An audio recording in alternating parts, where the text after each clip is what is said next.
Are you ready? Are you ready to pull some more magic out of that hat of yours? Well, let's do it! All right. In our previous session, we focused on having some fun with those triads. And a triad, of course, is a chord that consists of just 3 notes.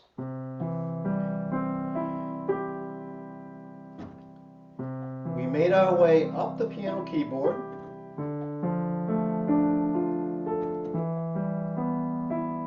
And we acknowledged the fact that different chords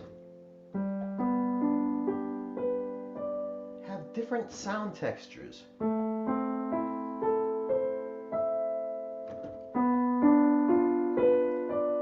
That's certainly a different texture than this, would you agree?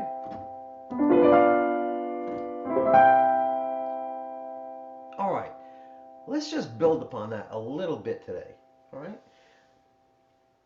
Let's take a look at that first chord that we played, which was a C chord. Technically, it's a C major chord, and that's what we're going to talk about right now. The C, of course, is that white key that exists immediately to the left of those 2 black keys. So that is C. That will always be C, wherever we are on the piano keyboard.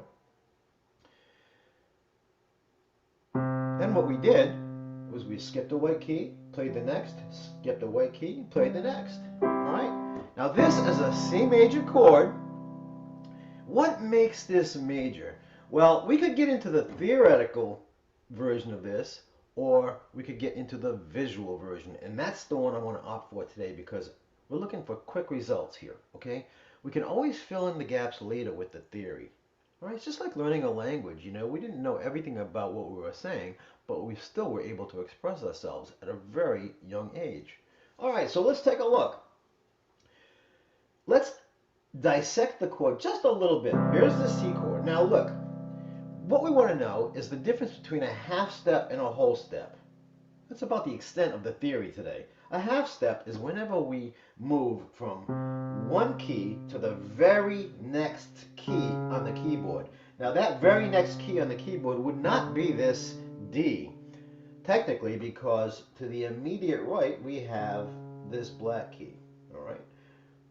Then we have the D, then we have another half step up. That's the key word, half step. That's a half step whenever we proceed from one key to the next on the piano keyboard in any direction, when all we have in between is a crack, okay? That is a half step on the piano. That's what we're talking about today, okay? So, if we were to take a look at this chord that we already know how to play, from this C, if we count up half steps from this point of origin, this is not a step, this is our point of origin, moving up 1 half step, we're not going to miss any, 2 half steps,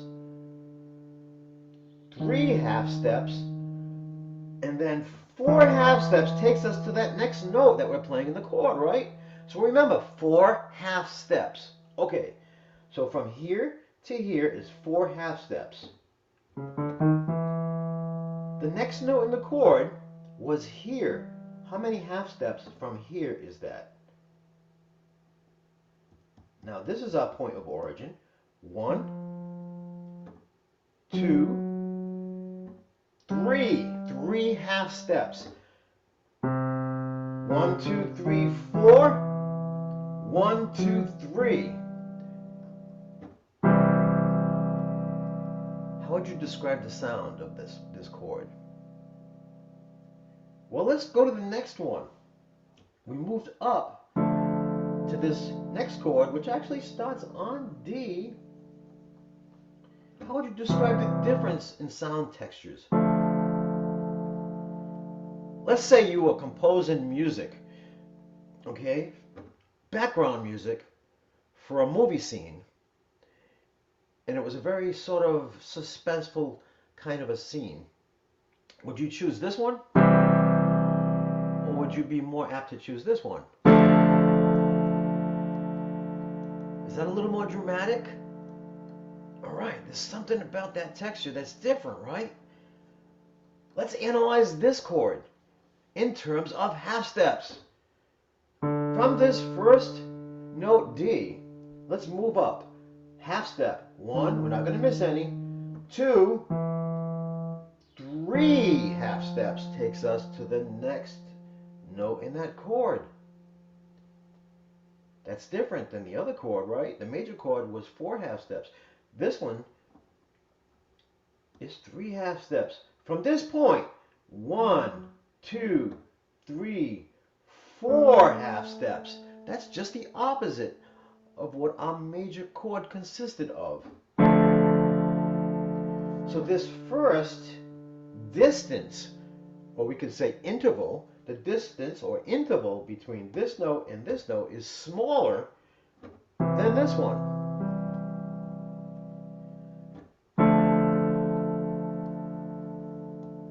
One, two, three. The quality of this chord is minor.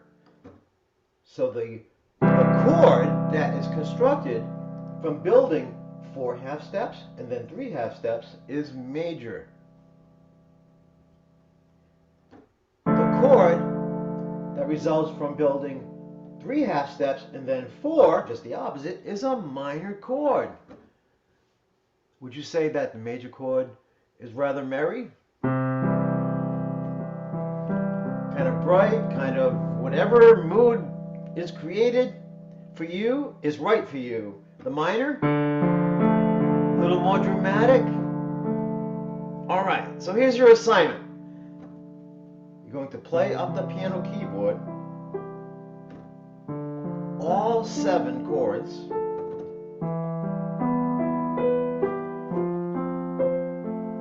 You can go nice and slowly. Matter of fact, I recommend that.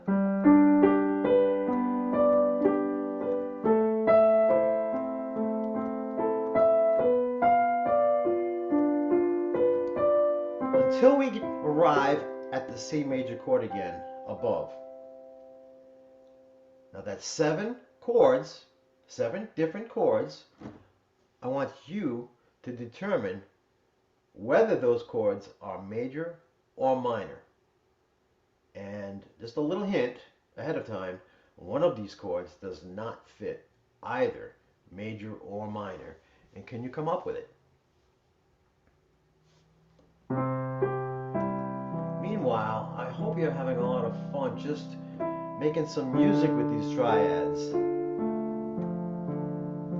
You're capable of magic, you know. What we want to do is reveal that musical magic that already exists within you, and I promise it does. Before we go, I have an offer for you. No strings attached. All you need to do is contact me at pianocadaver.com. Use the contact page there. Send me an email. Say hi. Tell me a little bit about your interest in music. I'd love to know a little bit more about you. And if you do that, what I'd like to do to express my appreciation, I have actually created a piano package that consists of, it's actually a combo, it's a video and ebook.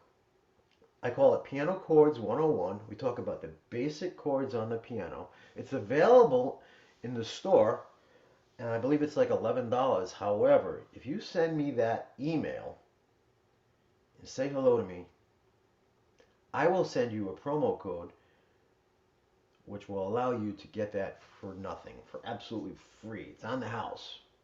All right? I'll send you the link, I'll send you the promo code, and it's yours. You can download it instantly and have some fun with it, and it will pretty much enhance your experience with what we've been doing together. Okay? Meanwhile, have fun at those keys and continue creating musical magic.